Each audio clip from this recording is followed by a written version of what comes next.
Barricade দিয়ে আমাদের আটকানো যাবে না।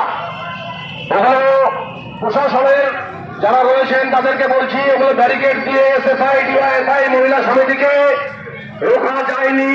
2011 পর থেকে 2025 সাল 14 বছর স্পর্ধার সাথে আমরা এসএফআই ডিওয়াইএফআই মহিলা সমিতি আমরা ঘোষণা করছি যে আমরা আজকে যে ব্লকের সভা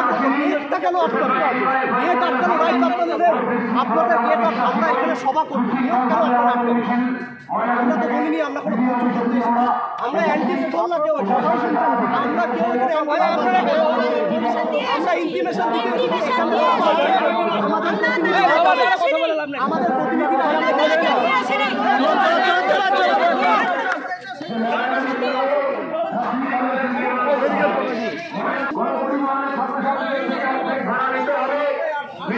কর্মীদের ভাতা বাড়াতে হবে।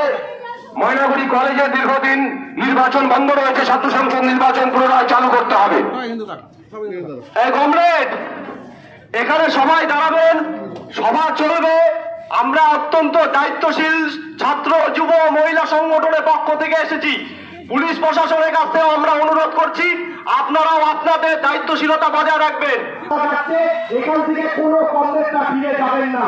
এখানে এখন সভা চলবে, আমাদের যারা প্রতিনিধিরা যাবেন তিনটি বড় সংগঠনের পক্ষ থেকে, কমরেড প্রীতম রায়, কমরেড তন্ময় রায়, কমরেড মানব রায়, কমরেড দীপঙ্কর পাল, অপূর্ব সরকার, জগদীশ সরকার এবং মহিলা সমিতির যারা নেতৃত্ব যারা যাবেন তারা প্রত্যেকে হচ্ছে উপরে চলে যান বিডিও সাহেবের সাথে। আপনারা আপনাদের আমাদের যে দাবিপত্র সেই দাবিপত্র নিয়ে আলোচনা করুন।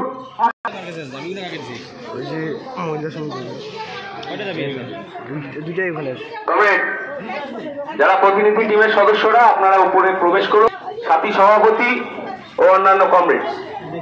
একটু আগে পুলিশ প্রশাসন অনেক